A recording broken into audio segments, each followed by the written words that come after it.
Olá pessoal, a aula de hoje tem como tema gravidez e pré-natal. É uma aula comprida, é uma aula que aborda diversos assuntos e todos os assuntos muito importantes, tanto na vida quanto e ainda mais um pouco na prova, tá certo? É uma aula que vocês vão ver que é cheia de macetezinhos, de dicas do que é mais importante para a gente atentar na hora de resolver as questões, tá certo? Então vamos começar literalmente pelo começo, como é que tudo começa na formação de um zigoto, que é a célula que vai dar origem ao novo ser humano, tá?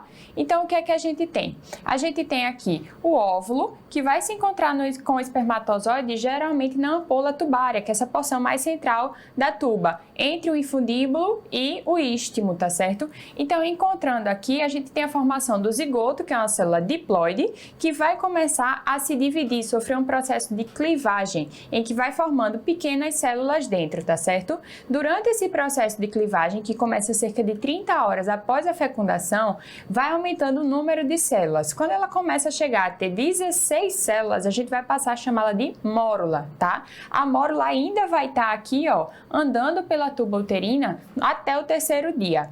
No quarto dia, a mórula entra na cavidade uterina e aí a gente passa a chamar ela de blastocisto. Ela sofre uma transformação interna. O que é que vai acontecer dentro da mórula para a gente chamar de blastocisto? Ela vai formar dentro dela uma cavidade que vai ser preenchida por líquido, tá certo? Então vai ter esse formatozinho daqui, uma cavidade. E ela ainda vai estar circulada pela zona pelúcida que veio lá desde o óvulo, tá certo? A gente até esse momento, até o quarto dia, ainda chama de blastocisto. No quinto dia de evolução, a gente tem a degeneração aqui da zona pelúcida. Então o blastocisto, que era recoberto pela zona pelúcida, passa a ser recoberto apenas pelo trofoblasto, passa a ser sua camada mais externa, tá certo? Aí a gente já tá no quinto dia de evolução depois da fecundação, tá? No sexto dia, o trofoblasto, que é essa parte mais externa, vai se fixar aqui, entrar no epitélio do endométrio, tá? Aqui a gente já vai chamar esse processo de nidação. É quando o blastocisto vai adentrar o endométrio da paciente para poder se fixar, tá? Então vamos dar uma relembrada aqui no que a gente acabou de ver. A gente tem a fecundação, onde se forma o ovo, depois começa o processo de clivagem ou segmentação, que começa 30 horas depois da fecundação e vai dar origem no terceiro dia à mórula. No quarto dia, a gente já vai chamar de blastocisto, que vai ter aquela cavidade com líquido dentro. No quinto dia, o blastocisto vai sofrer uma degeneração da zona pelúcida, deixando sua parte mais externa, o trofoblasto. E no sexto dia, em geral, ocorre a nidação, tá? A nidação, a implantação no endométrio, geralmente ela ocorre na parede superior do útero e na face posterior, lá no fundo uterino, tá certo, gente? Vamos relembrar comigo aqui que logo depois de ocorrer a nidação, geralmente um dia depois, então lá para o sétimo dia, o trofoblasto começa a se dividir em citotrofoblasto e sincício-trofoblasto. O citotrofoblasto vai ser a porção responsável por ancorar a placenta no endométrio, tá certo? No útero da paciente. Enquanto o sincício-trofoblasto vai ser responsável por todas as outras funções da placenta. Troca de nutrientes, troca gasosa, produção hormonal, vai ser tudo o sincício-trofoblasto, tá? E dentro do diagnóstico de gravidez, gente, isso aqui é uma parte que cai bastante, é muito cobrado nas provas do Brasil afora e aqui em Pernambuco não é diferente, tá? O que é que a gente precisa saber? O diagnóstico de gravidez é dividido em 3 grandes grupos: o diagnóstico clínico, ultrassonográfico e laboratorial. De longe, o mais importante para as provas é o diagnóstico clínico, tá certo? E dentro do diagnóstico clínico, a gente ainda divide em 3 grandes grupos, que são os sinais de presunção ou possibilidade, de probabilidade e de certeza de gestação. E aí a gente precisa entrar neles porque eles caem bastante, é cheio de epônimos e a gente precisa entender bem, tá? Dentro dos sinais de possibilidade vai estar tudo aquilo que é mais inespecífico, mais geral, são sintomas relatados pela mãe na grande maioria, tá certo? O que é que a gente tem aqui? Náuseas, mastalgia, atraso menstrual desde que seja um atraso pequeno, menor do que 10 dias, movimentos fetais se forem percebidos pela mãe, tá certo? Depois eu vou explicar isso, mas se forem percebidos pela mãe os movimentos fetais, a gente vai citar como sinais de possibilidade, tá? O cloasma, que é essa pigmentação aumentada na face da mãe. O sinal de Haller, que é quando a gente tem um aumento da visualização dessa rede venosa nas mamas. O sinal de Hunter, que é quando a gente tem a formação dessa areola secundária aqui ao redor da areola primária natural daquela mulher. A gente tem também os tubérculos de Montgomery, que são essas protuberâncias das glândulas sebáceas que ficam mais evidentes quando a mulher está gestante. E tem o sinal de Alban, que aumenta a lanugem, aumenta a quantidade de pelos na face da mulher, principalmente aqui na região ao redor do couro cabeludo, tá? Tudo isso é sinal de possibilidade. Percebam que são sinais muito inespecíficos, que não garantem pra gente que essa paciente está gestante, não, tá? E dentro dos sinais de probabilidade, aqui tem um grande macete, gente. Dentro dos sinais de probabilidade vai estar tudo que tiver relacionado diretamente à parte genital da mulher. O que for a alteração de útero, vagina e vulva, de uma forma geral, a regra é que a gente considere sinal de probabilidade, tá? Vamos ver um a um?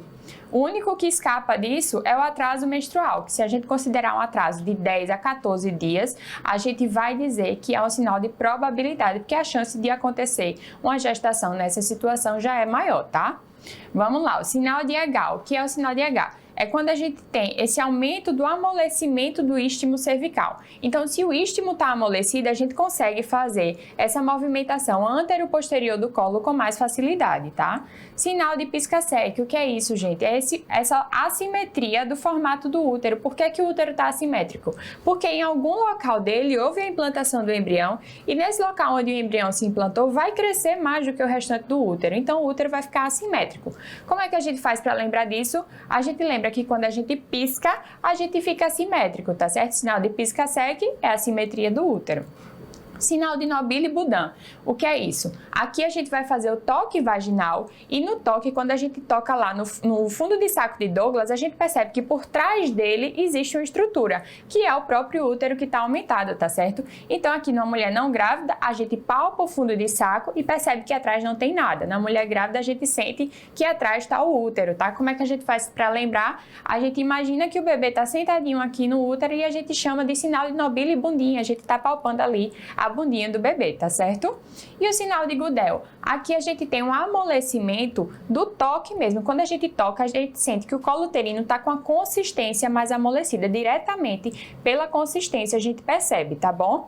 E o sinal de Hartmann, gente, é quando a gente tem um pequeno sangramento, não chega a ser um fluxo como de uma menstruação, é um sangramentozinho bem discreto no momento em que ocorre a nidação, tá? Ainda dentro dos sinais de probabilidade, a gente tem o sinal de Kluge, que é quando a gente tem a mucosa vaginal com a coloração mais violácea, arroxeada. O sinal de Jacquemier ou Chadwick, que é quando a gente tem essa mesma coloração, sendo que na vulva. E o sinal de Osiander, que é quando a gente palpa a artéria vaginal e a gente sente que esse pulso da artéria vaginal é mais proeminente, é mais facilmente palpado do que numa paciente não gestante, tá? E dentro dos sinais de certeza, gente, aqui é tudo que vai ser percebido e relatado pelo examinador, no caso o médico que está assistindo essa paciente e que vai dizer de certeza se ela está grávida. Como é que ele pode dizer de certeza que ela está grávida? Primeiro, se ele escutar o batimento cardíaco fetal do bebê, gente. Se ele escutou o batimento do bebê, não tem dúvida que ela está grávida, né? Se ele perceber os movimentos fetais, vejam aqui, o examinador é quem percebe. O examinador palpa o abdômen da paciente e percebe movimentos fetais. Lembrem que lá nos sinais de possibilidade, se a mãe percebesse, ela diria que era um sinal de possibilidade. Aqui, como é o examinador que está percebendo, é sinal de certeza, tá? Palpação de partes fetais. O examinador palpou o abdômen dessa paciente e percebeu. Aqui está o polo cefálico, aqui estão os bracinhos, aqui está o dorso do bebê, tá certo, gente? Isso daqui é sinal de certeza de gestação. E o sinal de Pulsos, que é o único epônimo que a gente tem aqui dentro dos sinais de certeza, e exatamente por isso é o mais cobrado. O que é que acontece no sinal de Pulsos? Ele é o sinal do rechaço. Aqui a gente vai fazer um toque vaginal e vai empurrar a apresentação para cima. Como a apresentação está aqui dentro do meio líquido, que é o líquido amniótico, ele vai subir a apresentação e vai voltar. Quando ela volta, ela bate de volta no dedo da gente e por isso a gente chama de sinal do rechaço, tá? Percebam que aqui eu trouxe todos esses epônimos que eu falei com a descrição deles e o único que a gente fala desses epônimos que é sinal de certeza é o sinal de Pulsos. E exatamente por essa diferença ele costuma ser o mais cobrado nas provas, tá? Dentro do diagnóstico de gravidez, a gente tem também a parte laboratorial, que o grande marco dele é o HCG, o beta-HCG que a gente chama, tá certo? O HCG é a gonadotrofina coriônica e a gente sabe que ele vai duplicar em média, né, a cada 48 a 72 horas no início da gestação, tá certo? A subunidade beta do HCG, ela é a mais específica, então nos exames em que a gente consegue especificar que é a subunidade beta, a gente consegue elevar bastante a especificidade do teste, tá? A gente tem que tipos de exames para detectar o HCG? A gente tem os TIGs, que são os testes imunológicos da gestação, que são os famosos testes de farmácia, que eles são apenas qualitativos. Então, se eles são qualitativos, eles vão dar reagente e não reagente, positivo ou negativo, tá certo? Ele não consegue quantificar pra gente ter ideia de idade gestacional, por exemplo, tá?